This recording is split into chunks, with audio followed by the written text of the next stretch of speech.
Oke, sebelumnya Assalamualaikum warahmatullahi wabarakatuh. Perkenalkan, nama saya Wahyu Sudrajat, mahasiswa semester 6 dari Perguruan Tinggi Sekolah Tinggi Ilmu Tarbiyah Bustanul Ulum, jurusan Pendidikan Agama Islam. Baik, pada kesempatan kali ini saya mencoba untuk sedikit menerangkan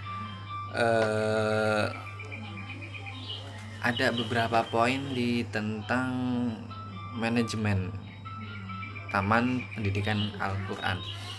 Nah, di sini saya mencoba sedikit, mungkin ada beberapa poin saja, tidak lama. Oke, teman-teman ataupun semuanya. Baik, langsung saja kita ke materinya. Yang pertama itu ada tentang klasifikasi pengertian dari manajemen.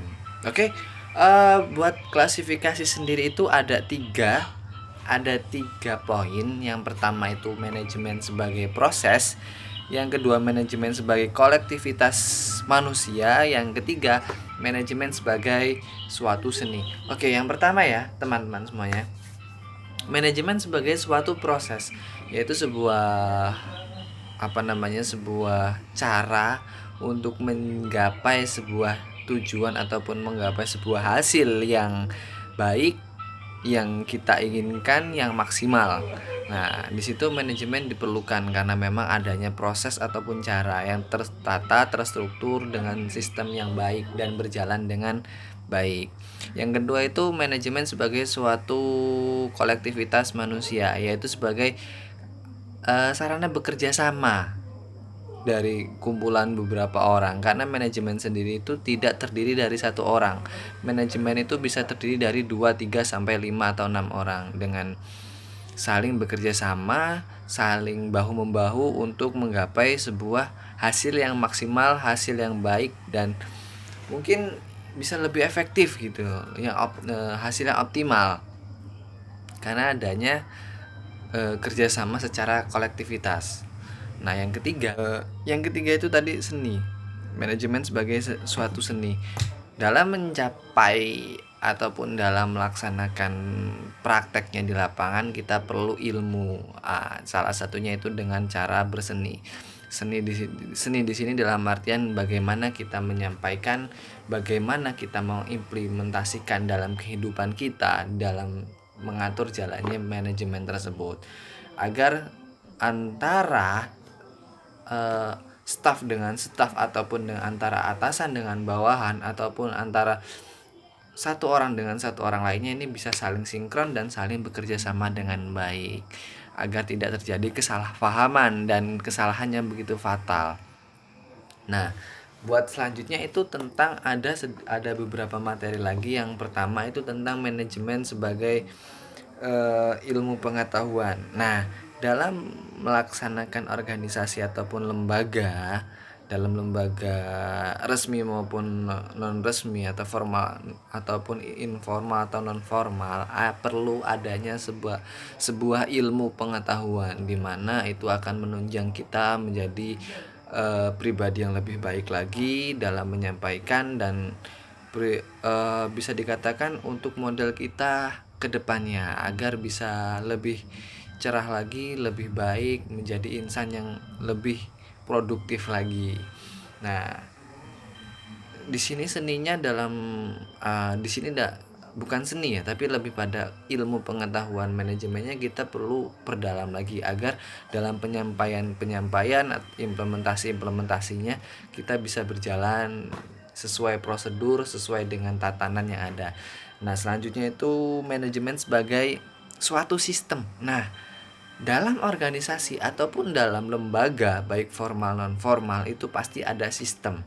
Nah, manajemen sendiri itu bisa mengatur sistemnya agar sistem tersebut bisa berjalan dengan baik dan mencapai hasil yang maksimal, yang optimal, yang baik, dan yang memuaskan. Tentunya perlu adanya sistem. Nah, manajemen sendiri itu ada di tengah-tengahnya untuk menjadi sebuah sistem berjalannya hal tersebut. Selanjutnya itu ada manajemen sebagai suatu fungsi. Nah, tadi itu berkaitan, sinkron ya, antara sistem dengan fungsi itu saling berkaitan, karena adanya sistem yaitu sebagai fungsi adanya manajemen. Dari fungsi itu maka adanya sistem. Nah, saling berkaitan, saling berkolaborasi, saling bekerja sama keduanya untuk mencapai tujuannya. Tentunya fungsi itu tersebut bisa kita dapatkan, bisa kita hasilkan dengan cara bekerja dengan optimal, bekerja dengan baik, dan bekerja sesuai dengan tatanan prosedur yang ada. Selanjutnya itu manajemen sebagai suatu proses. Nah, ini tadi sudah saya terangkan di atas, jadi tidak perlu kembali menerangkan ya.